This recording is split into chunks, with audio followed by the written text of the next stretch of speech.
We are finally warming up, but right now blowing snow and strong winds has a section of Colorado 93 closed. It's south of Boulder and east of El Dorado Springs. There's no word on how long this closure will last, so be sure to check Co-Trip before heading out. It has been a very frigid morning, leading to many school districts going on a delay. We've had our camera on the thermostat, and finally, in the last hour, it crossed that freezing line. So just how warm will it get today? Chris Bianchi is here with our 9 News Weather Impact team. And Chris, anything is going to feel warmer than it has been. No doubt about that. We finally climbed above freezing, as you mentioned here, Lauren, but we're not really out of the woods yet with this entire Arctic air mass. We're getting the winds on the back end of that, and that means those winds have really been an issue. We just showed you some of those images from Highway 93 in the West Metro area. The wind is the bigger concern right now.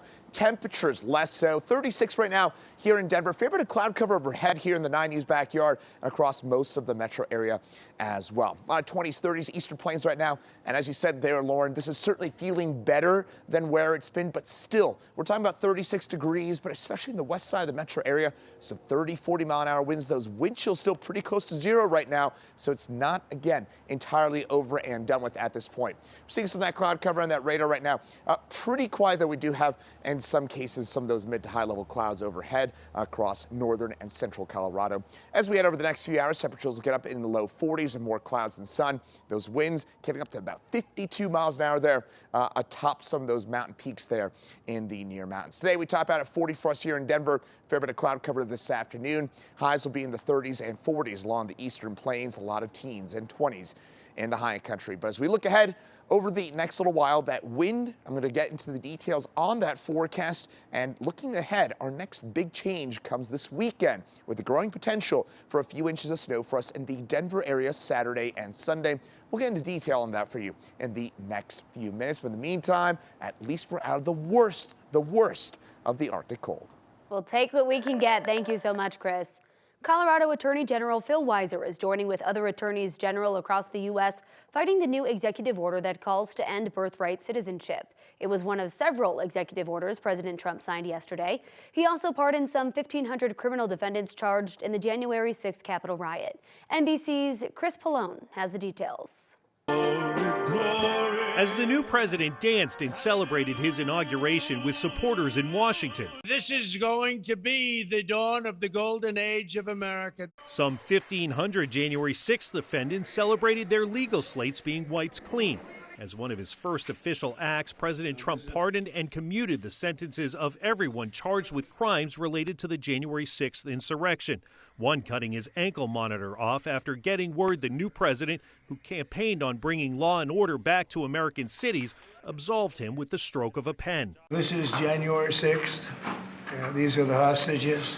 But they weren't hostages. They were people who were found guilty by a judge or jury or pled guilty to crimes committed as a pro-Trump mob stormed the Capitol to stop the certification of the 2020 election. One Trump official, posting a picture of two brothers after being released from a Washington jail, pled guilty to felony assault charges just days ago.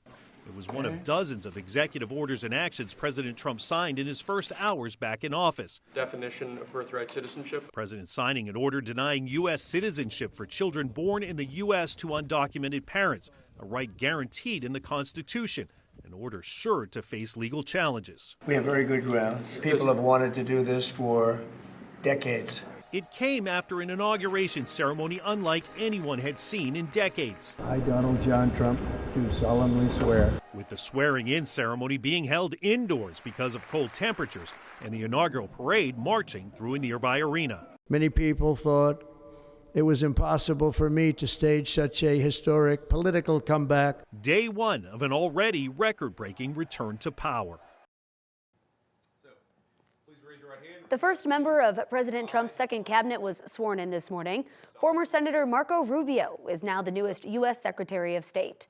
John Ratcliffe could be confirmed as the new CIA director today, while controversial Defense Secretary pick Pete Hegseth could be voted on later this week. Schools and communities are now preparing for the possibility that children, including American citizens, will be left abandoned when their parents are swept up by immigration agents. Kyle Clark asked Denver Mayor Mike Johnston about that yesterday. The Colorado Fiscal Institute estimates that about 90,000 kids in Colorado live with an adult in the household who is undocumented, at least one. What is the city of Denver prepared to do if all of a sudden parents don't show up to pick up kids from school? Yeah, this is one of the heartbreaking realities of what we think could happen. I mean, for us, it's first important that all of these, what we call secure places, churches, schools, hospitals, we think these places have to be off limits for ICE actions. They've historically been so. There's been bipartisan support for that idea.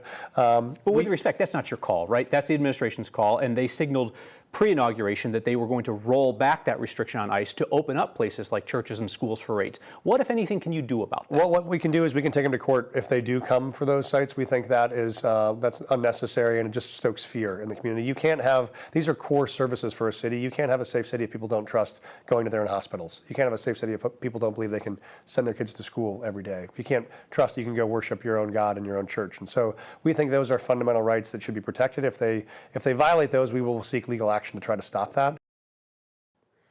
Mayor Johnston said Denver Human Services will be ready to put kids in foster care placements and work on reunification with other relatives if immigration raids leave them without parents. On another note, if you missed it, one of the executive orders gave TikTok an extra 75 days, but after that, it's unclear what will happen. The app briefly went offline Saturday night before that ban, and Congress had approved and the Supreme Court upheld, took effect Sunday. TikTok restored access after Trump promised to pause the ban.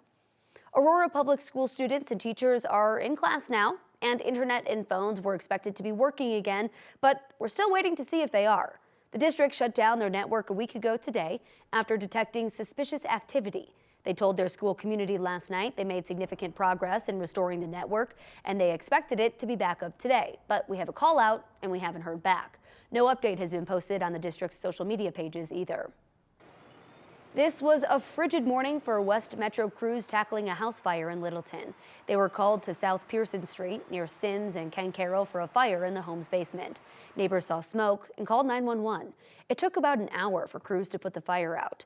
No one was home when the fire started, but it did cause extensive damage. The cause is under investigation. The district attorney has filed child abuse charges against that former bus driver who dropped off elementary school students at the wrong stop in Castle Rock. The Douglas County School District says back in November, Irving Johnson stopped in an area near the third stop on the route, leading to some confusion. He had 40 students from the Clear Sky Elementary get off. Johnson told 9 News that his tablet wasn't working and he was unfamiliar with the route. The 81-year-old has since apologized, and he admitted he could have done better. Court records show he faces 3 negligent child abuse charges, which are all misdemeanors.